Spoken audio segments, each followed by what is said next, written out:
Welcome to the Tuesday, November 20th edition of the RotoWire Fantasy Football Podcast, sponsored by No House Advantage. We're getting you set for the waiver wire pickups here.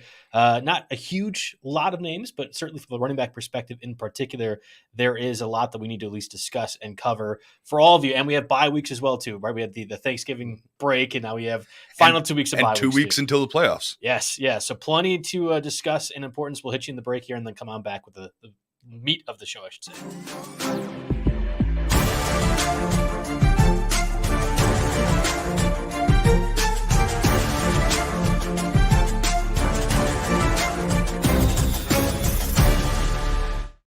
Again, welcome to the Tuesday, November 29th edition of the RotoWire Fantasy Football Podcast, brought to you by No House Advantage. I'm Joe Bartel, follow me at JB Fantasy Sports. Alongside me, as always, Jake Letarski at RotoJake on Twitter. We are set. It's week 13. Like Jake said, we have 2 bye weeks, 2 weeks to go yet before the fantasy football players. For many, you are either 7-6, 6-7, or somewhere in that range competing for one of the spots. If you're like Jake, you're dominating every single league you're in. 9-3 across the board, pretty much, except for a couple, but it's been a fruitful year. That's what I was going to say. Yeah, it, the Mahomes, Juju Smith-Schuster, and Chiefs stack has definitely made itself known in far of Jake's leagues too. Mix that with a lot of Chubb, I've been able to survive no Jacobs. You have to put a pause in that sentence. Oh yeah, I guess so. Hey, are we doing phrasing anymore? Pause it. All right. Anyway, so before we get to the Monday night recap and also the top waiver wire pickers for this week's. Let's get a word from our sponsors, our title sponsors, No House Advantage. No House Advantage is changing the game by offering the most dynamic fantasy sports platform available today. Play and pickup contests versus other people for a shot at winning big cash prizes. Download the app, choose a contest, select your player props, earn points for correct picks, and climb the leaderboard for your shot at hundreds of thousands of dollars every week. You can also test your skills versus the house and 20 times your entry if you hit all your picks, bet up on up to 5 player props, over-unders, or individual player matchups across every major sports league, including NFL, NBA, MLB, PGA, MMA, and NASCAR. Sign up today with promo code NHWIRE. That's NHAWIRE at No House Advantage, or download the app on the App Store to get a first deposit match up to $25. Make sure to check out No House Advantage today and experience daily fantasy sports redefined, because it's not just how you play, but also where you play. You won't want to miss out on this. All right, before we get to the Week 13 waiver wire pickups, we got to talk a little bit Monday Night Football. Steelers ended up pulling off the upset, I guess, right? 24-17. Still didn't have a Kenny Pickett touchdown. He completely overthrew George Pickens on that one. But we had some development from a waiver wire perspective. So I guess we had talked about this off air a little bit. Mm-hmm. There's the Jelani Woods reintroduction, or I guess emergence in the Colts offense that was with Kyler Granson out. And then there was Benny Snell really taking over, getting the game-winning touchdown with Najee Harris out with the injury. Jalen Warren, their typical backup, was also not active for this game, complicating things from the Steelers offense. And it also, to make things worse, they are just a bad offense overall. So I'm not sure how we kind of grapple with both these two facets from the waiver wire perspective. Yeah, well, I mean, so we're in a lot of us talking about Jalen Warren in the past weeks, right? So he's somebody that, we thought of as a stash in case Najee Harris gets hurt. Of course, that hasn't been the case. Jalen Warren was inactive here. He's got a hamstring injury. So that leaves us, with kind of a motley crew of backs here. I think the back to own, I guess, if we know that Harris and we know that Warren are going to miss, is probably Benny Snell, because he was out there for 40% of the snaps. Here, I actually got to go down to we're going to discuss this in running backs, but there are plenty of running backs, so we can just kind of move on here. So Benny Snell, 1% rostered. He had 12 carries for 62 and a touchdown, plus caught his lone target, and had over 40% of snaps, whereas Anthony McFarland was just under 30, had 6 carries for 30 yards, and had 2 targets here. So, you don't love a running back in this offense necessarily, but that's where they were getting the touchdowns from. Najee Harris did score before exiting the game. Right. Late in the second quarter is when it happened, and he never came back for the second half. And then, of course, Snell got the touchdown as well. So, they are capable of scoring against a decent Indianapolis defense, I guess. So, there's room in fantasy to carry the lead back in this offense here. It just depends on how much of a timeshare and what's going to happen with these other injuries, because it's a very, very difficult thing to predict when you have to do your waivers Tuesday night. But if you had to predict, I think it's Benny Snell for now. Yeah, no, I completely agree with you. On the flip side of things, the Colts offense really got involved when Jonathan Taylor was doing things. Not surprising there. The fact that we had to pretend that Matt Ryan was not going to be the starter and that Naheem Hines and other people had to get the ball. And with Jeff Saturday as the coach, I feel like there's been a re-emphasis on Taylor, even with that offensive line kind of being porous, which has been good to see. So the Steelers basically dominated the first half of this game. And then in the second half, the Colts came out and had a real long kick return to, put them immediately on the Pittsburgh side of the field, deep in enemy territory. They went ahead and scored. That was the Jonathan Taylor touchdown. Then I think it was the Steelers 3-and-out or close to it. Indy got the ball back, drove all the way down to the goal line again. Botched exchange. I think Matt Ryan was credited with the fumble, so of course they didn't score. But then they got the ball back, drove all the way down, and scored again. That was Michael Pittman's touchdown. Yeah, right? And that was the Michael Pittman touchdown. So great to see him score for the first time since week 1. It's something like that. It's been brutal for the fantasy managers. But I mean, you can see the comments out there on Twitter, man, what if you gave Michael Pittman a real quarterback at any point so far over the last couple of years? What could he be doing? Because at 6'4", he's capable of going up and getting the ball. And he made an excellent catch on 4th down to keep the Colts game-winning drive alive on a ball that was tipped too. So, I mean, clearly the skills are all there with Pittman. It's just get him a quarterback and a competent coach, GM, everything, everything else around him. I mean, the Colts have the highest paid offensive line in the league. They've had their share of injuries here, but surprise, surprise, when Jonathan Taylor gets the ball and gets the ball frequently, they move the ball. I mean, he's getting pretty much 4 yards every first down, the old Badger style, right? So, he's setting Matt Ryan up for manageable 3rd and short. They didn't have many big plays. They had one longer play to Pittman, which again was just to throw the ball up and hope he comes down with it, because he can do that, and Paris Campbell and Alec Pierce probably aren't quite there yet, And but the point is when they pound the rock with JT, they have some success. And they took the lead in this game. It looked like they were in the driver's seat. Then of course Kenny Pickett led a pretty nice drive that had 2 pretty key 3rd down completions on it, to keep that drive alive. They took the lead, got the 2-point conversion, and then there was this whole kind of botched Indy drive. They got the ball with over 4 minutes left. They were really, really taking their sweet time, but they were basically putting all their eggs in one basket to score, on the final play of the game. I don't know if they were going to go ahead and do that go for 2 thing that's been popular this year. Yeah, just this week, right? Yeah, this week. Yeah, just this week, really. But they were basically running all the clock out, so by the time they couldn't convert on a 4th down, they had 2 timeouts that they couldn't take with them, but, there are 30 seconds left on the clock, so they couldn't do anything. So you'll see a lot of heat for Jeff Saturday and his clock management, and just in general for them not having someone, to maybe give them a little bit better strategy at the end of the game there. But yeah, those are the big stories. Harris injury, Jonathan Taylor and Pittman had bounce backs. Jelani Woods, I guess we'll talk about him more in tight ends. Yeah. We don't need to dig into this game too far, but Jelani Woods had a very interesting week that'll get him a mention later in the show. And, that's that. Yeah, I'm glad we are going to save Jelani Woods towards the end. It's a pretty heavy week, I would say, right, Jake? From a quarterback and running back perspective, interesting names out there, more interesting names could emerge. Pass catchers, specifically the receivers, tight ends, right? It's not as lucrative. It's not a deep option. It'll be. I had 2 names written down until this morning. I had an epiphany to get some guys to give us a show here. Mostly guys I was realizing that were under our 50% that I didn't expect to be. So I guess that's always a good thing there too. Yeah, it's a good point. All right, let's get to those waiver wire pickups. So again, we have buys this week: Cardinals, Panthers, just the 2, and frankly, DJ Moore from the Panthers and. Maybe Deonta Foreman and Chuba Hubbard if you're losing from that perspective. It's the Cardinal guys, right? Some Hopkins, Marquise Brown was activated off injured reserve. He's gone as well too. Kyler Murray, James Conner, some relevant fantasy options from that perspective. No real kickers or defenses, which I'm thankful for because I'm trying to churn through my streaming options from those buy perspectives. The quarterbacks are going to be really interesting. So we had Mike White emerge really last week with the Zach Wilson dumb interview answers, and Mike White torched the Bears, right? He was insane in the weather game, and I thought that was a really impressive performance. You had Garrett Wilson get more involved. So there's Mike White.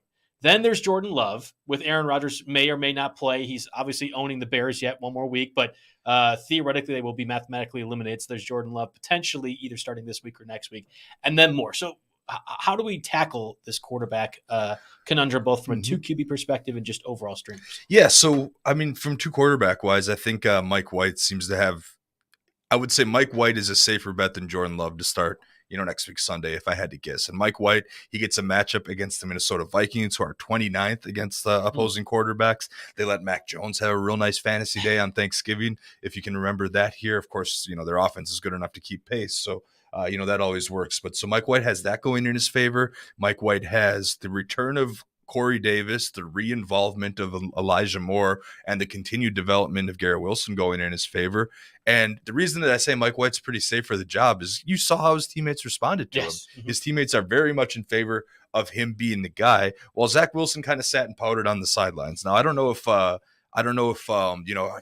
if that's a good look, what you want, that he's mad that he lost his job, or if it's a bad look that he is the only one sitting out of these little film watching sessions after Mike White, the quarterback's coach, the practice squad guy, and Flacco are all sitting there huddled up watching film while Zach Wilson's pouting off on the side. I think overall it's just not a good look. And the thing is if the Jets were the normal Jets below 500 at this point, I wouldn't question it at all, them going back to Zach Wilson, because you have to see what you got. But the Jets are a playoff team, and Mike White gives them the best chance to win. I think they've seen what they've got, and it's not Zach Wilson, both attitude-wise and performance-wise. I mean, I've been pretty low on Zach Wilson. I was not complimentary of him last year as well, too. And there are times where you're like, oh, okay, maybe there's an athletic player here. But I think with all those weapons the Jets have, the fact that he couldn't get them going for just about any time he was playing this year should be reason enough to say, no, it's Mike White's job. I actually was thinking, this is from a super flex perspective, and the two QBs, you can answer this too, Jake. Yep. Mike White feels a lot like Taylor Heineke, who has been more or less serviceable if you really were in desperate need of a super flex. Which one do you like more rest of season, Mike White or Taylor Heineke? Ooh, I'd have to look at so I have Mike White's page up right now. Sure. And outside of Buffalo in week 14, then he gets Detroit in week 15, Jacksonville 16, Seattle in 17, and Miami in 18 if you play that week, which you shouldn't, but some do. 3 of those are so outside of the Buffalo matchup here, his rest of season schedule is glorious. I'll read you Heineke's if you want. Yeah, go for it. Okay, so you have the Giants week 13, then the bye week 14 for Heineke, which could be pivotal for people. Yeah, absolutely. You need a quarterback that week. Giants again, week 15, Niners week 16, Browns week 17. I think it's unequivocally, even though I think Heineke's played great, it's unequivocally Mike White, as long as you think there is zero risk that Zach Wilson returns to the starting lineup. Yeah, exactly. And the other thing is the Jets' backfield, which we'll talk about, is very banged up. So I think the best part and the most successful part of their offense is not going to necessarily be the running game. It's going to be a lot of work at all 3 levels to the wide receivers here, and Mike White has proven capable of that. So yeah, I'd take White over Heineke. I might make that move in Dynasty League, but I probably aren't starting either of them over Dak Prescott. Yeah, I agree. I think I would. So I'm starting Heineke in a super flex. I will be making that change if Mike White is available. I'll go ahead and pick him up. Get him. Given that rest of season schedule. Exactly. And then of course we have to talk about Jordan Love, who came out there and looked the best that I can remember seeing him as a Packers fan. I've seen just about every one of his snaps, and at least in the regular season. And he came out and he was hitting wide receivers. Now, granted, the Watson touchdown was quite a bit Watson. People weren't quite expecting him to turn the corner and have that kind of breakaway speed, a guy his size. So that's a very good sign for the future. And then, he was hitting guys. He hit Lazard. I think he hit Cobb. Yeah, the Aaron Jones drop, right? That was a good throw on Aaron Jones. Exactly, yeah. So he was putting zip on his throws, and they were accurate. So he came in, looking very good, which of course is going to rile some Packer fans up a little bit.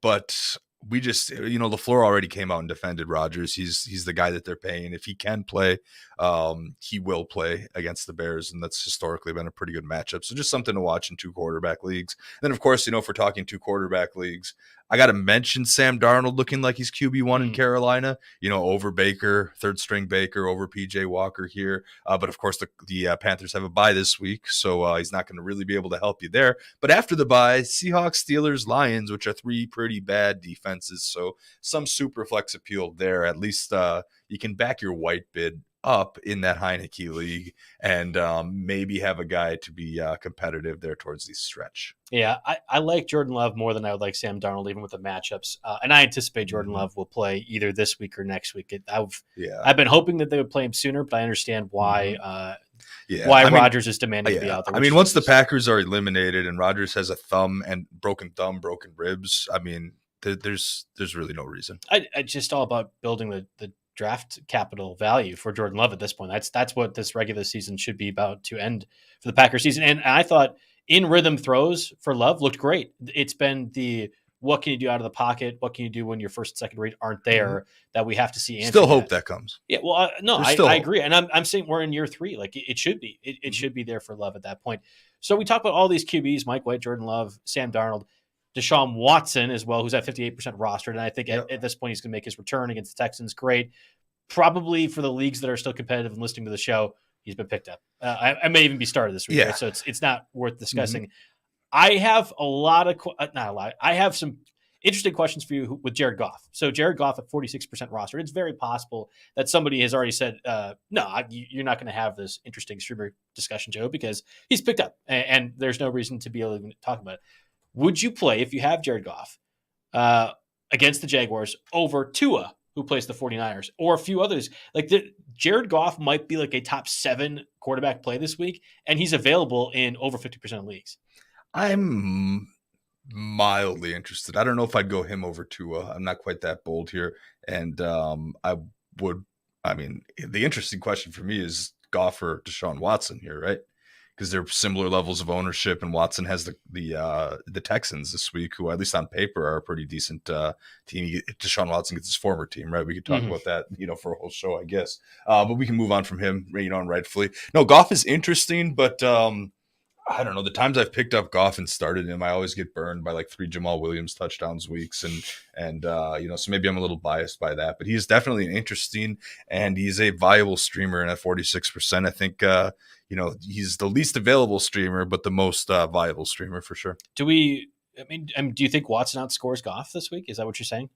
It's going to be close, but I think I'd probably go Goff if I'm making that lineup decision. And if I have the freedom to make that lineup decision, it's not a super flex league or you have an established QB1. If I have the freedom to make that lineup decision, I'll wait and see 1 week on Watson just to see what he looks like. See, I was going to say I'll Culver's board bet that in a second. I think Goff is going to destroy Watson. And I talked about this before. I think it takes time. I mean, we are 2 years past from Deshaun Watson actually playing an NFL game. He's got a new system. People are going to be booing the heck out of him. I think it's going to be a difficult place to be successful in. So I don't think Watson will be a quarterback 1 this week. And I do think Jared Goff is going to be fantastic. I get the Jamal Williams concerns. That's fair, but the Jaguars defense is not very good. And for all the question marks that the Lions defense has, their offense is really good. I think that's fair. They're keeping them in games when the defense is giving up a whole lot of points. So that's, yeah. Other streaming candidates, Ryan Tannehill at 90% roster against the Eagles. Nah, I'm not interested in that. Taylor Heineke against the Giants. Yeah. I'll play him if Mike White is not available. But this is probably the last stretch. Again, Taylor Heineke bye next week, and then a very difficult playoff tier. If you're looking at Superflex, Matt Ryan against the Cowboys, no. Mac Jones against the Bills, I hope not. Kenny Pickett against the Falcons. I mean, that's the one where it's like, oh, Kenny Pickett's a very bad player, but the Falcons are not a very good team. And at some point, Pickett has to throw a touchdown, right? Exactly. I'd almost take the inverse of that. Marcus Mariota, 38%. He's the home against the Steelers. Now, the Steelers defense, of course, has TJ Watt back, and he has been, he makes an impact on that defense. I'm surprised to see him back so soon, but he is impactful in terms of batting balls down, making big plays. So that's a little bit concerning, but I'd still probably roll Marcus Mariota here. I mean, if Matt Ryan was able to, I wouldn't call it a productive fantasy day, but above average by Matt Ryan 2022 standards, then I'll take Mariota mixing in a little with his legs. Yeah, I understand that with the Mariota rushing part. You had mentioned on the rundown here, Matthew Stafford is a cut. Do you want to expand upon that at all? Yeah, I mean, there was some rumblings earlier that he might miss the rest of the season, but apparently, he's got a neck injury showing improvement with his symptoms, and he gets through the concussion protocol. The Rams are viewing him week to week. There's a couple decent matchups against Seattle and Las Vegas up here, but then he gets the Packers and the Broncos, who are pretty tough. If you had to cut Stafford for a guy like Goff or Deshaun Watson or even Mike White, possibly, it's not like Stafford was getting you more than 15 a game anyway this year. So roll the dice and make it happen. Yeah, I completely agree with you on that. Let's go ahead and move to the running backs here before we do, so get a word from our sponsors. Blue Wire, again, for the video audience. We'll be right back. Audio audience, we'll be taking a little bit of a break. Okay, so running backs overall, we had mentioned Latavius Murray last week as a pickup, Samaje Perine, and you had called this. I had thought about this when it was announced on Saturday that Joe Mixon was not going to play, concussions have been a little bit more than a week-long thing in the NFL this year. I don't know if it's because of the Tua concussion or whatever else, but especially if there's been multiple concussions. Yeah. So there you go. So Joe Mixon did not play. Samaje Perine had interesting enough contest. You had Chuba Hubbard and Deonta Foreman, I think I saw, combined for 41 total carries against the Broncos. So Foreman had 24, Chuba Hubbard had 17. Unless I'm reading that incorrectly, Chuba Hubbard ended up being fine. I'm dropping Chuba Hubbard, again, with the bye week for the Panthers this week. Yeah. It's just not interesting enough to me. But, I mean, like, that's kind of a crazy workload. Am I reading that box score correctly, right? 17 carries, 24 for Foreman. Foreman was only on the field for 52.2% of snaps, but got 24 carries. So, when he's out there, he's getting the ball. And, so 35 snaps, 24 carries for Foreman, 29 snaps, 17 carries for Hubbard. Hubbard didn't even get any targets, so either, which is Foreman had the more fantasy points overall. Yeah. You had to break this news to me as we came into the office, but it appears like Josh Jacobs, who is I think he had the 8th most rushing yards in a single game in that overtime victory last week, suffered a calf strain at some point and is very iffy for weeks 13. Now, if you remember, he was also he showed up in the injury report late Friday and was questionable, and there was concerns. I guess it was actually Saturday. There's questions that he'd be able to play at all. So if Josh Jacobs doesn't play, and I have Jacobs in a main league, so I was dealing with this problem Saturday, who is the backup? And I think that's going to be really an interesting conversation. So you're saying Amir Abdullah and Zamir White and Brandon Bolden are kind of your three pieces. So Bolden, we have to remember, left the game hurt after playing just 11 snaps on special teams, didn't even play on offense. So if Bolden comes back, we don't know. He's taken only 8 offensive snaps total over the past 6 games. So I can rule him out in that situation here. Amir Abdullah. Now, if you look at the layout from Sunday, Amir Abdullah, Josh Jacobs had 61 snaps. Amir Abdullah was number 2 with 14. And he turned that into 3 carries and 3 targets. He had a touchdown, I think, though, too, right? I think he might have squeezed one in there. It was like 28 yards and a touchdown, I saw. I don't know, the red zone promise, the Hanson promise that I could turn to my local CBS station to catch the end of that game turned out to be wrong. I turned over and I had 60 minutes. I was watching Anderson Cooper, something about anyway. But I didn't get to see the end of that game. But he was his first touchdown of the season. So congrats to Amir Abdullah. However, Abdullah was really only in the game on 3rd and long situations. So that was pretty much what he was there. I would actually probably turn to Zamir White a little bit more because he was on the field for 3 snaps, but he got 2 carries. So I guess I'll take that a little bit because will Abdullah get some carries? Yeah, sure. But I think Zamir White gets the most carries. And what's interesting here is that it's a very, very juicy matchup against the Chargers. Yes. I think they're the only team the Packers are the worst, probably. I'm just assuming. And the Chargers are the second worst ranked defense against opposing running backs in half PPR format. So both guys could actually be viable here, but I think I would be more likely to expect. So now you have to guess the goal line carries then. What? Right? And Zamir White, 6 feet, 215, sure.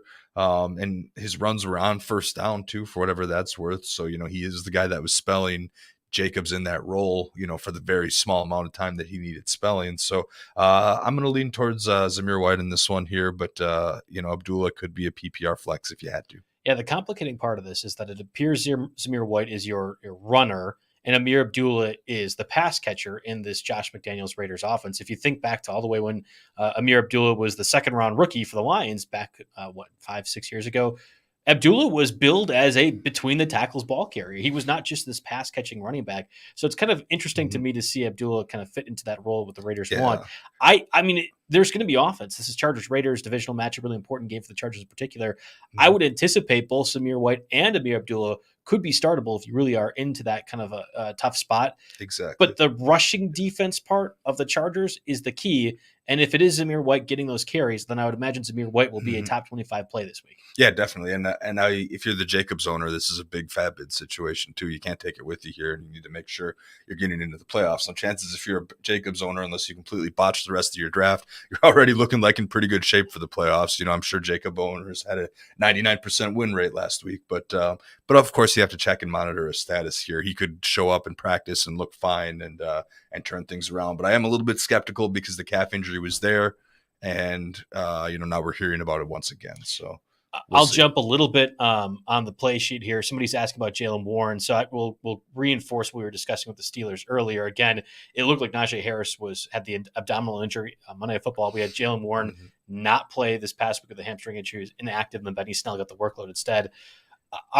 Let's just say Jalen Warren plays this next week. It didn't feel like the hamstring injury was super bad. I think I don't know if you remember. No, I don't think he practiced at all this week. So maybe there's more concerns. Like how do you sort out the Benny Snell, Jalen Warren situation if Najee Harris doesn't play?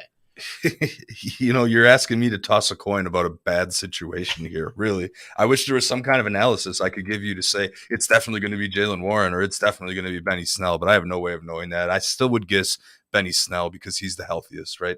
He's had no nagging injury, and we'll see. If he made it out of this game, okay. But interesting in comparison to Jacobs here, Najee Harris, the abdominal. If it's a hernia, he needs surgery and he's out for the year. So watch that with Najee Harris. We don't know that for sure, but these guys are both going to be interesting. Of course, Jalen Warren was the guy that was next up on the depth chart. And was getting threat. It was a guy that Mike Tomlin was talking about as someone that could start. But now we'll see how it goes. Again, you're just gonna have to watch his practice time, and unfortunately for Tuesday night waivers, you don't really have that luxury. Right. Yeah, and that's the part of this. I mean, all of the running backs, and we'll discuss JaMychal Hasty and the Jaguars in just a second. There's complicating circumstances. There's no cut and dry. Oh yeah, we got to go ahead and make this call. So ETN injures his foot. Play 4 of that win over the Ravens. JaMychal Hasty steps in, immediate production right away, and by default, right, because James Robinson is over in the Jets now getting healthy and active. We'll discuss about it in a second too. ETN comes after the game, downplays the injury altogether. This is, to me, the most obvious pickup if you have Travis Etienne. Whereas you mentioned Josh Jacobs, you should go pick up Zamir White. There's still the Amir Abdullah factor.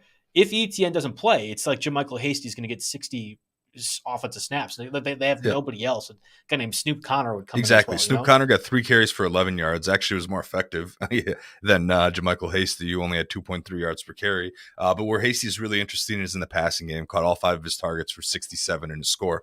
Granted, they'll be the who do they have this week? They have a really good matchup. They have the Lions. Yeah, that's right. Goff. Yeah, exactly. So granted, they have Detroit next week, and they'll play for it a little bit. Also, remember that the Jaguars claimed Darrell Henderson too. I don't know how much that is going to affect things, really, especially if we're talking about Hasty's strengths being in the passing game. But for now, ETN owners should definitely get that bid and lock up Hasty just to be safe. Yeah, that one feels to me like a layup, but only if you have ETN. Like, I don't know if I'm wasting a roster spot, especially if ETN believes this is not serious injury on a guy that might play 1 week and have a favorable situation. I think back to the playoffs of last year when Justin Jackson filled in for Austin Eckler, won a lot of people leagues, and then was gone the following week. So it might be one of those situations. If you are in desperate need of a running back, Hasty makes the most sense. I'm looking for a new flex play after Dameon Pierce has been garbage for the last 2 weeks here. And Deontay Foreman's sitting on my bench. Otherwise, I've got some dead weight like Gesicki I don't need. He had 0 points. Yeah, exactly. So I'm starting to think about grabbing one of these guys just for some depth. Now it's full PPR, so chances are I'll throw in Deontay Johnson or something like that. But there's, if you've been relying on Dameon Pierce to date, you're definitely feeling a lot less confident about that now. And some of these guys are going to come up. The other new situation would be the Jets one. And that's in part because we have Michael Carter leave with an ankle injury, but it was not a high ankle sprain. That was, I love how they specify low ankle sprain now. Yeah. We have to go ahead and put that over. So low ankle sprain, not as serious as a high ankle sprain, which would sometimes lead to injured reserve spot. James Robinson in this game was a healthy scratch. Then you had Ty Johnson and Zonovan Knight both have pretty productive games. Now, Johnson's touchdown was at the end. And again, this is against the Bears defense, which is just not very good and got worse after the Roquan Smith trade. It's hard. This is a toss-up. If you're in deeper leagues, you can go ahead and make a case to roster any one of these 6 running backs, more or less, that we've just discussed. But there isn't one cut or dry option. And I think this is, again, a complicated situation that I don't have an answer to. Yeah, I would say that Zonovan Bam Knight, is it Bam or Boom? I forget what it is. Yep. It's Bam. Yeah, Zonovan Bam Knight is your guy because he took 64% of snaps in the second half compared to 29% Johnson. And, of course, a lot more carries, far more effective runner here. I don't think Ty Johnson is someone the Jets want to give a ton of carries to necessarily. And, of course, this presumes Michael Carter has to miss the game or they try to preserve him a little bit. And of course, we never know. We assume if they went out and got James Robinson, we assume that he'll be active in some capacity, but maybe he's just not really doing it in practice. And we'll have to see. But I think Zonovan Knight is the guy to roster out of this group. And I would definitely pick him up before Johnson or even James Robinson at this point. I feel better about him. It comes down to Bam Knight and JaMychal Hasty, which we're just not going to know for a few days. That's the most frustrating part about this whole thing. But we'll run down all the names and hopefully get you somewhere here. So I'll tie this into basically a precursor that you can do for the rest of the guys. Dollar Bill DDB asks, how would you rank the priority pickups for these running backs? JaMychal Hasty, Zonovan Knight, Benny Snell, and Kyron Williams. I mean, it depends who you have on your roster. It relates directly to the ETN situation. I actually, I think Kyron Williams has a safer workload than any of them, actually.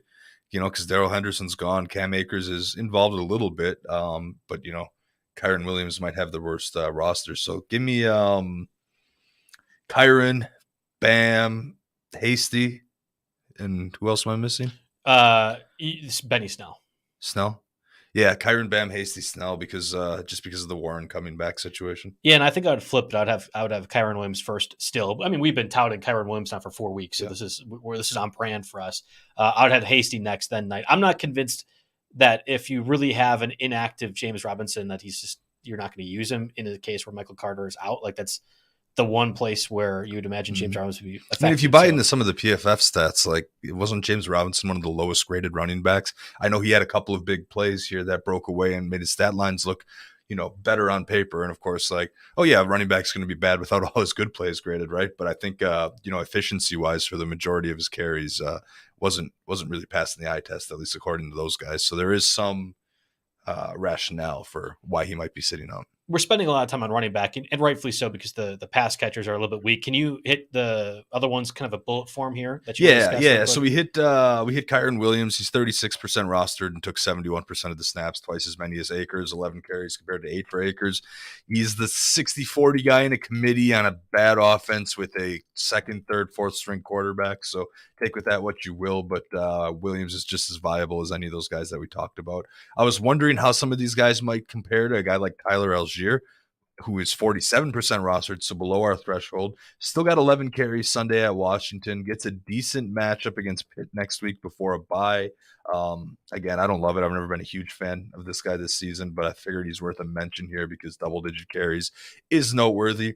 Then I want to run to you on the Chargers here. Josh Kelly is back here. Mm-hmm. He's the Eckler handcuff now, right? He outsnaps Spiller, and Spiller is going to be my first drop when I look to pick up one of these running backs. Yeah, I mean, I'm dead last in stake league or thereabouts. So I've been churning the very, very worst roster in stake league around, and Josh Kelly was one of my pickups. Mm-hmm. And I didn't think you get activate off injured reserve this week, but they did choose to make that call. He is the handcuff to Austin Eckler in that sense over Spiller and Sonny Michel, who's been phased out of the offense altogether. I think the more compelling Chargers questions can be at wide receiver, and I'll have about zero answer for that because that was an interesting game for DeAndre Carter. We'll get to that a little bit more. Do you want to talk about any cuts? Yeah, so I mentioned Spiller can get cut now. Kenyon Drake had just 2 carries on 25% of snaps with Gus Edwards back. Mix that in the fact with J.K. Dobbins is coming back soon. Kenyon Drake can be on your drop list. I got to commend you on James Cook. You called it unsustainable. It was indeed unsustainable. He's an unstartable stash candidate there, so I could see him going back on the wire in shallower leagues. You don't throw him out in your starting lineup. He's someone that you hold on to, if something were to happen at Singletary, and that is about it. And then I know Travis Ebner got a lot of love for the Bears because they were going with the 2-back system with Montgomery and Herbert, but now it is a sole 1-back system with Montgomery. Ebner's not nearly as good as Khalil Herbert. That's what happened. Yes, exactly. So Ebner can go back on the wire. Plus, Khalil Herbert might be back around week 15, so keep him on your IR spot if you have a shot. Yeah, speaking of IR spot, somebody asked, should they drop Cordell Patterson, who's been inconsistent after coming off injured reserve? We mentioned Algier and Huntley as well, too. Huntley got the 2 touchdowns. Mm-hmm. Should they drop Cordell Patterson for J.K. Dobbins in a half-point PPR setting? Half-point PPR setting? I mean, it depends. If you, I hate to put all these qualifiers. This is a tough, shallow league question here, but I haven't really looked into Dobbins. I had 0 of him all year long. If you're not starting Patterson anyway, then I'd get Dobbins. I'd pick him up. I'd pick him up and hope for some kind of ceiling that's better than what Patterson offers. But if you're relying on flexing Patterson, which there are very, very leagues where you wouldn't be, right? If you have Patterson, you're probably you're thinking about a flex every single week. I'd probably keep Patterson for now. So it's dependent on the circumstances. Yeah, I as somebody that has taken a lot of Dobbins, have a lot of shares of him. The concern or the hope was Dobbins would be good enough all season long that one Gus Edwards eventually came off of the PUP list or injured reserve, that Dobbins would still get the majority of the carries. Mm-hmm. Well, here you go. As Edwards is off the PUP list, fine enough, 16 carries for 2 yards and touchdown this past week. I think they'll split the workload. Dobbins is still a more explosive player, and that may be beneficial to the Ravens offense overall, but they haven't looked that good. I would have thought the Ravens offense would be better, and they haven't been. So I think it's kind of a horse apiece. And he's down to get back into practice this week. This is his window, right? Dobbins, yep. Yeah, but Dobbins, exactly. But he'll probably be eased back in a committee. Not great matchup against Denver this week. Then some better matchups against Pittsburgh, Cleveland, and Atlanta in weeks 14 through 16, and then Pittsburgh again. So he definitely, it's like, what do you think 14 carries does for Dobbins in those matchups? And you hope that he stays healthy. And I think, okay, Dobbins is a really good player, 14 carries, 80 yards, maybe he scores a touchdown. Yep. That's hard. I mean, like, that's hard to say that's going to happen every time, because Gus Edwards is going to get at least 14 more of those too. Yeah, meanwhile, the Falcons have like the highest run percentage of any team in the league. And the Steelers stink, right? Yeah. It's just slower games. And that's a good point as well too. How many plays overall will the Ravens have? Yeah, so compelling question there. And obviously from a waiver wire cuts, the Kenny Drakes and James Cooks of the world for sure. Let's go ahead and move over to the wide receivers before we do word from our sponsors. Pickett. Pickett is a social bet tracking app that takes out all the hassle of tracking your bets and performance over time. Pickett connects to every major U.S. sportsbook. I love this. And DFS pick'em provider. Once you hook up at all sportsbooks, Pickett does all the heavy lifting to slice and dice your betting data. You'll get detailed historical P&L graphs, breakdowns by team, sport, player, and bet type, and a whole lot more. You can also line shop for the best odds across your linked sports books to make sure you're getting the best bang for your buck. When your bets are live, you can track the scores and stats of the games you've bet on, as well as player prop updates for most major player prop markets. No more switching between your sportsbook app and different score apps. By far, the biggest differentiator is that Pickett syncs history and bets from all legal major sportsbooks. There's no manual entry required to track your bets. Once you have your accounts linked, it's effortless. From there, the social feed and community is what turns Pickett from just a bet tracking app to a home for betting, where you can learn from others, see what others are doing, and find verified content to inform your betting decisions. Visit Pickett.com. That's Pikkit.com to download the Pickett app today. Boy, once that gets legalized in Wisconsin, you can bet I'm going to be downloading Pickett. That's an awesome idea overall. So wide receivers, we had mentioned Treylon Burks from his big breakout Thursday night game against the Packers. Darius Slayton was actually one of my top Thanksgiving picks. We did the solely Thanksgiving spread on SiriusXM. He did great. Everyone else sucked on my team, so thanks a lot, guys. Demarcus Robinson, Paris Campbell, Sky Moore, all guys that we had mentioned. I think it's time to revisit the Treylon Burks thing again, right? So I'll let you go into this a bit more, because you've been a little bit higher on him prospect-wise than I have been. Yeah, exactly. I mean, I held him throughout his entirety of the IR in 12-team leagues, basically. So, I do like the guy quite a bit here. Now, granted, if you look at his 15-point fantasy week, 6 of those points came from a fumble he fell on that Derrick Henry did all the work on. So keep that in mind here. Cheater. Yeah, exactly. So, really, it was more of a 9-point fantasy week. But and the other concern is he's really been third among Tennessee wideouts in snap share each week since his return. But 66.1% of snaps Sunday was his second highest total of the season. In the 3 games since his return, he had 6, 8, and 6 targets. He's had some tough matchups, some tough individual cornerback matchups recently, but now he gets Philly, who lost several cornerbacks. Gardner Johnson, we don't know about his status. Yeah, it seemed like a serious injury from what they were. Slay was on and off the field a little bit in that game. So we'll see what's going on with Philly. And also there's a game flow situation, right? They have to keep up with the Philly offense. So that's a better matchup than what it says on paper. And then Jacksonville the week afterwards. So a couple of nicer matchups for Burks coming up. His role continues to grow. And, he's obviously got a physical specimen, draft pedigree. He's got all the upside in the world. Yeah, I agree with you on that one. Out of all these guys we're going to talk about, Burks is someone who I would actually put in my starting lineup as a wide receiver. That's a really good point. Yeah, the rest of these guys are possible pickups here, but nobody that I feel super confident about starting. Burks, at least I think you'll get you 6 to 8 points with the possibility of getting you 15, 20.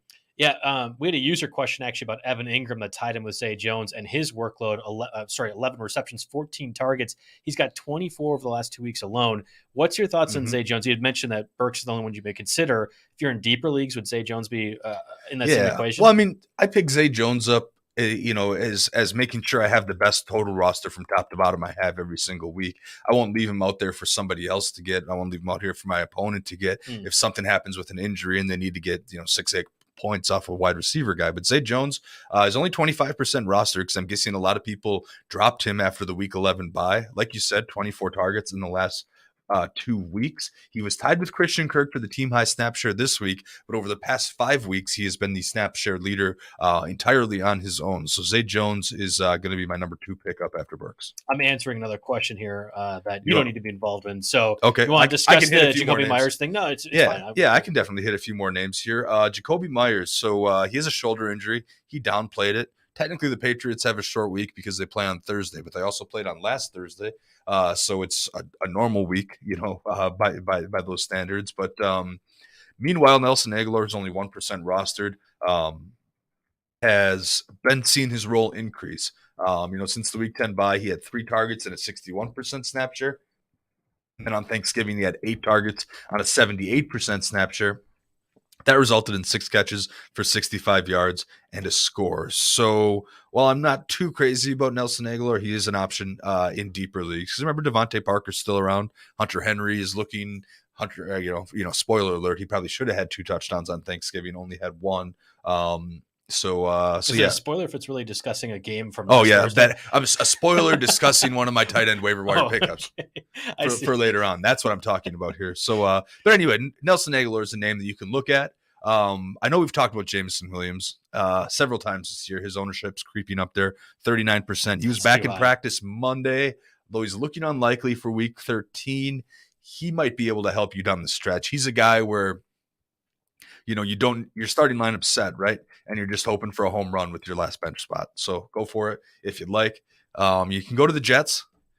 Geez, they're interesting because it seems like Garrett Wilson has the top, is the top billed receiver there. Corey Davis is 13% rostered, just coming back from an injury. Only had 3 targets, I believe, in that game. So he's probably ramping up. And then, of course, you have Elijah Moore, which I don't know what he had. He was holding the football all week and whispering to it, or if I saw that story correctly. But anyway, he's only 26% rostered. Obviously, still with the Jets. Didn't get traded despite his issues here. Scored his first touchdown of the year. Hooray! But just the 34.4% snap share. So while I'm seeing these Jets receivers come up on the top of a lot of waiver wire lists because people are getting excited about Mike White, it's Garrett Wilson and then a random guy after that. And I couldn't tell you with any degree of confidence that it'll be Corey Davis or it'll be Elijah Moore. Yes, they are pickups. If none of your bids go through and these guys are still hanging out there and you need a receiver, they're better than some of the other options out there, but I'm not crazy about them. It's just, they did against the Bears, right? Like and I know the Vikings are statistically not a very good team from a pass catcher perspective. I feel like the Vikings defense is significantly better than the Bears. So this is a lot of overreaction. The Vikings this week, the Bills the following week, the week 15 contest against the Lions. Okay, it makes sense. And you have the Jaguars week 16. You mentioned the Jets end of season schedule. I'm fine starting Mike White because there's a certain floor of production that most quarterbacks get, especially when you have the talent that he does. Mm-hmm. But do you really feel like starting Corey Davis or Elijah Moore in the fantasy playoffs? That's a hard sell to me, and that's where I get a little bit more concerned. You're probably starting him in the consolation bracket, right? You drafted Elijah Moore, cut him finally, and then picking him up. I don't know, that kind of thing. Yeah, avoiding your tattoo penalties really is where you're is what we're looking at here. That's a good point with it. You mentioned Jameson Williams at 39% rostered, not playing this week. The Lions' end of season schedule is not great. This is going to be one of those where people are literally wasting a roster spot all year long for a promise that is never going to happen, in my opinion. And it's not a good choice. This is the same thing as you telling me not to have 2 defenses. I would rather have 2 defenses than Jameson Williams at this point. Yeah, it's a luxury to be able to pick up Jameson Williams is what I'm saying. It's if your starting lineup is set and you just want a flyer possible home run with one of your last bench spots. I'm not saying he'll come out and do what Amon-Ra did last year for, fantasy title winners, but again, it's a luxury. It's a good spot to be in. He's worth a mention in that case here. But if you need a couple guys that'll probably produce more here in the next couple weeks, I wrote down Isaiah McKenzie. We talked about him on and off all year. 33% rostered. We know he's very capable of big games, Isaiah McKenzie, but he's the clear wide receiver 3 in Buffalo in terms of snap count. And he has pretty tough matchups against the Patriots and the Jets ahead. Technically, he doesn't even have a plus matchup rest of season here. All defenses he'll face are currently ranked in the top half against opposing wideouts and PPR formats. And again, like I said, he's wide receiver 3 on his own team. Yes, possibly best offense in the league, but you can expect some heartbreak and a whole lot of risk with Isaiah McKenzie. And then in a similar boat, Van Jefferson, 23% roster. He's pretty much the number one guy on an offense that will have to pass. He's de facto last man standing type of situation. If you've ever believed in Van Jefferson in the past, now will be his best opportunity. Sure. Even, with some probably shaky quarterback play here the rest of the way. Yeah, I don't mind Van Jefferson, actually, especially if they do. I mean, like, whatever. They have the third string quarterbacks, Bryce Perkins. This is a bad team. But when bad teams are playing, you still are passing the ball. Yeah. I'm basically very torn between, do I start Van Jefferson, Peoples-Jones, or Traylon Burks in Stake League this next week as my wide receiver 3. It's got to be one of those 3, and I view them all relatively equally, if I'm being honest here. So I'm probably leaning Burks, but I'll probably change my line 3 times before I actually have to make the decision. We had a user question kind of referring to Jordan Mason we talked about earlier, but then he also okay. We actually didn't talk about Jordan Mason earlier. I might have just ignored that. We totally skipped that, and when you said Jake runs some running backs, I went underneath Najee Harris. Okay. All right. Let's hear. I just went. Okay, so Jordan Mason, I had a whole spiel plan for this. Yes. So some context here. Elijah Mitchell, another knee injury, same knee injury, out 6 to 8 weeks. Oof. Then you got Christian McCaffrey, who has had his own history of health issues. He ain't 100%, guys. Left patella, knee issue. I don't know if it's tendonitis, some kind of thing. Going to be a load management thing for McCaffrey here. So that leads me to believe they're probably not giving Christian McCaffrey 100% of the carries, or 20+ carries in a game because they have the long term in the postseason on their mind. So in comes Jordan Mason, 0% rostered. He was the guy that got a few carries, but he was kind of the default guy because he was there and active for special teams. I think I wouldn't go too crazy trying to pick up Jordan Mason. And if you want to be really sneaky about it, you maybe look at Tyrion Davis-Price because, he's inactive because he's not really playing special teams. But if they need someone to get carries in the Elijah Mitchell role, I see it being more likely to be Davis-Price than Mason. And Davis-Price is probably going to fly under the radar a little bit. Yeah, I mean, the draft capital associated with Tyrion Davis-Price makes me think maybe people are more familiar with him than Jordan Mason, who had won that role to begin the season. Then just all 45 Niners backs got hurt like they always do, and we had to complicate things a little bit more. I really feel, and I had answered this in the question section, so you could tell me if I'm wrong, Jake. They're no different than the Jets, Steelers, and Falcons quagmire of running backs, right? Like I can't differentiate 6 of these guys other than they probably should be rostered, but I don't know who is better than the other. Yeah, here's a good way to put it. So like last week, I was looking at my friend's 14-teamer. They needed a running back to start, and I ended up landing on Marlon Mack because the owners are savvy, and there's just nobody out there. This week, if you need a running back to start that's not going to get you a 0, there are going to be 5 options out there. It's going to be a total crapshoot. Hopefully you pick up the Kenneth Gainwell or something out of that group. But so there'll be names out there, but there's not a lot of names that you feel really, really confident about unless their circumstances change drastically between now and Sunday morning. So that was a good question by Scott, prompted us in the Jordan Mason conversation. This is a bad question by Scott. He had said, McKenzie went off against the Patriots last year, so I think he'll go off again. Wrong. That is not how that works. It's not like the same Patriots defense from last year, same weather conditions, same Josh Allen. Immediately that's not how it works. As much as Isaiah McKenzie has been a fun gadget player for the Bills and has had opportunities. Well, I'm just saying like that. It's the approach is wrong, and we are trying to help everyone here on the Waiver Wire show. That's the whole goal. The approach is wrong. Oh yeah, now there are exceptions. The Packers, against any running quarterback ever in the history of their franchise, yes, play the running quarterback. Justin Fields, if he's active, will run for 500 yards because the Packers suck. They are very bad. I mean, in 2022, every quarterback's a running quarterback, right? Except for like Matt Ryan and the last couple old retreads. But every quarterback is mobile to some degree. So I don't know. Maybe that's why the Packers have had their worst year in a while. Any interest in Richie James, Olamide Zacchaeus, Kendall Hinton, or Anthony Schwartz? I know Allen was big on Schwartz in his sneaky ads, but I'm not quite seeing that. But maybe that's just me being a Peoples-Jones lover. So I have interest in a certain Giants player, but it is not Richie James, and it's a bit of a spoiler as we get to the tight end section. Before we do that, let's get a word from our sponsors. Monkey Knife Fight Football is officially back and has been all season long with Monkey Knife Fight, and you have all the action you're looking for NFL-wise or college football. On Monkey Knife Fight, there's no sharks, no salary caps, no math. It's just easy to play, easy to win, daily fantasy player props. Join now at monkeyknifefight.com and you'll get your first game free. Then use promo code RWNFL to get your first deposit matched instantly up to $100. So what are you waiting for? Join Monkey Knife Fight today. I know it's not quite on the list here, Jake, but I actually have been looking at Daniel Bellinger as kind of my top pick. Now, I have been still struggling with the Kyle Pitts injury, and he was placed in injured reserve. I have not found the right option. I had picked up Cade Otton. That was bad. I picked up Mike Gesicki. That was even worse. Well, can we just hear this? There's nothing that illustrates the tight end situation more than the list of names that we ran through last week out of desperation. And normally I don't want to dunk on ourselves like this, but I think we can take it, Joe. We mentioned Evan Ingram last week. 1 target.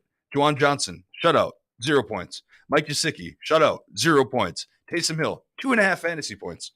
So that's what we're looking at tight end here. So I'm open to any ideas because those are names that we thought could at least get some floor of volume, but they have certainly not. Now, you mentioned Daniel Bellinger. That's a name I forgot. It looks like a week 13 return is possible. He's got this eye injury here. He fractured his eye socket all the way back in middle of October. And if you remember, Bellinger had been kind of quietly the touchdown recipient. I remember this conversation because MMA fighters fracture their orbital bone all the time. Yes, and we're like, oh, this is done for the season. And I look at him like, wait, he's questionable? He's like coming off of injured reserve?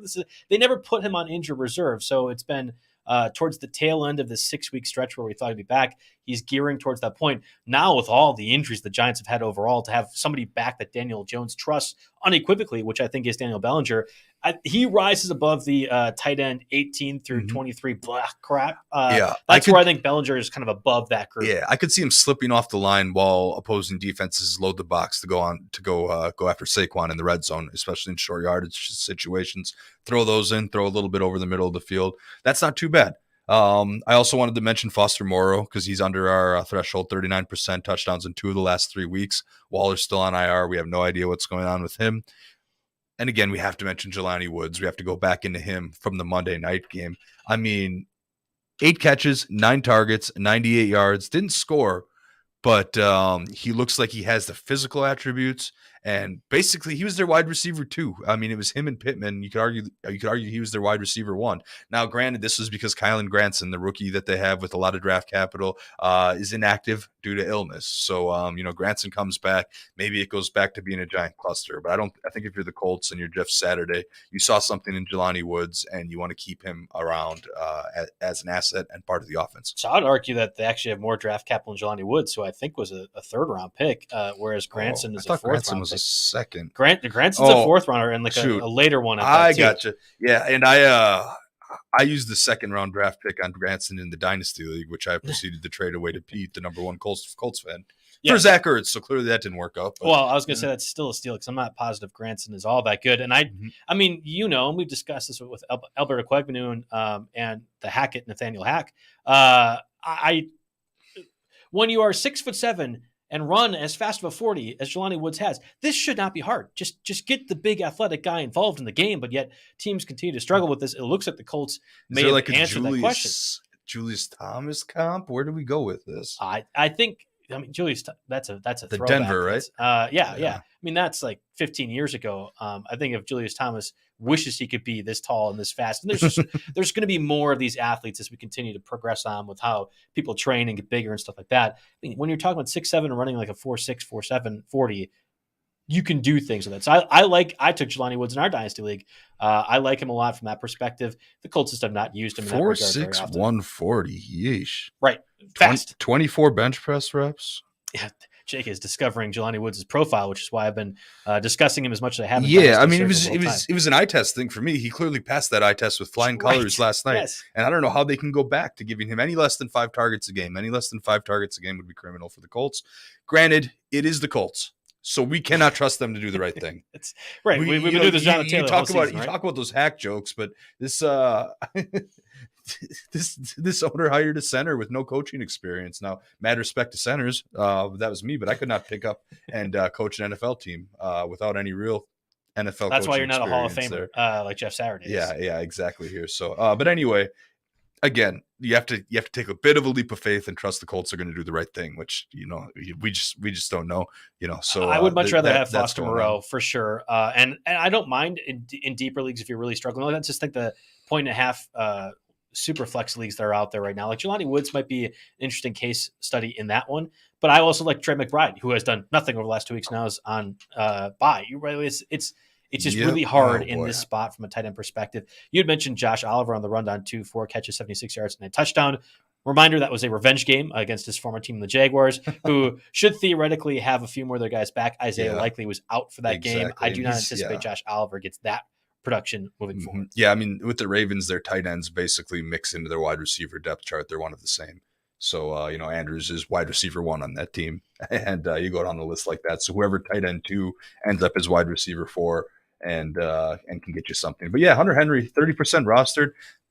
Basically had a 2-touchdown week. He had one that was called back. Still had 15 fantasy points. One of his better games of the season here. So again, tight end wasteland. I'm definitely looking at Hunter Henry a little bit, and I will not make the mistake of benching him for Noah Fant in Dynasty League again. Do you want to touch on the defenses real quick while I queue up the roster questions that we always see at the end of the show? Yeah. So, as dreadful as the Packers looked on Sunday night, if they play a Bears team led by Trevor Siemian, you have to think about they could maybe win. Yeah.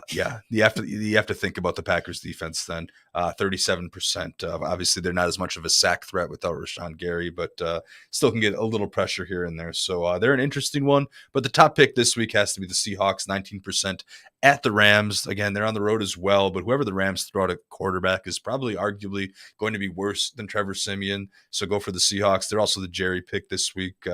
And I don't think Payne put defenses in his article unless I read that wrong. Otherwise, Browns, 8% at Houston. Go for that. And then I don't like that the first 3 teams I mentioned are road teams because that can get a little tricky sometimes. Mm-hmm. So I do want to mention the Falcons, 6%. They're actually at home against Pittsburgh. Now, the Falcons defense is far from anything to write home about, but neither is the Pittsburgh offense. They look mildly competent Monday night, but they'll be back with Kenny Pickett, who has largely struggled, and likely without Najee Harris. And like I said, only home team of the bunch. So you can do worse streaming. But chances are you definitely weren't using the Cardinals defense. Definitely weren't using the Panthers defense. So you shouldn't have to stream this week. Though I will say, if you were relying on the Tampa Bay defense or the Denver defense even, those are 2 defenses that were regarded as top 5, definitely top 10, in the preseason rankings here that aren't just automatic plug and plays anymore. So you can think about some of these streams here and think about improving your team that way as we head into the playoffs. I agree with you on that one. Now, I will say I'm actually picking up the Steelers. On the flip side of this, you mentioned the Falcons offense or defense. I'm picking up the Steelers defense now with TJ Watt back. This is the same guy that picked up the Colts defense, thinking I'll take advantage of Kenny Pickett. That did not work out this Monday. So I would agree with you. Seahawks are the top pick, and I'll have to go ahead and look to make sure I didn't miss them in a few of the leagues that I'm going ahead. Are you ready for a few of these roster runs? Limited amount of questions this time. Yeah, I'm looking at some of these matchups here. I mean, the Broncos are on the road against the Ravens. I'd play the Seahawks before the Broncos this week. Yep, I would too. Yeah, I mean, the who else am I looking at here? Buccaneers are at home against the Saints. He could probably throw them out there for one more week on Monday night. But okay, let's try some questions. Let's see where we're at here. I think just 2, maybe 3 here. So the first one, who should they play at flex this week? You got Cordell Patterson, your boy, Treylon Burks, Devin Singletary going against the Patriots, or Nico Collins, who should not even be this question? I play Singletary. I would, I think, play Singletary too. However, wait, is it Singletary or Patterson? Well, I was saying I was going to go with start? Treylon Burks. Actually, it's your boy has been pretty good. It is the Eagles though, and this should be a game where the Titans are probably doing less plays. I'd watch the Eagles inactives, and if Gardner Johnson with his lacerated kidney, is that what happened to Gardner Johnson, or am I mixing that up with somebody? No, you're else? Right. It's more like, is Darius Slay playing? Oh yeah, okay. Well, in that case, you know what? I'd be tempted to go with the safety in the floor of the running backs, but let's go ahead and be bold and call it Treylon Burks' breakout game. Throw him in there. So I don't mind. I forget if this was full point or half point PPR. You talked me out of it, Joe. If this is full point, I don't mind. I'm impressed. And teams are willing to let Ryan Tannehill beat them. The Packers were dumb for doing so because they are just not a good enough team overall. But that's where I'm like, okay, if Burks is getting more involved, that's fine. The other question goes to more of a fantasy playoff perspective. Think rest of season.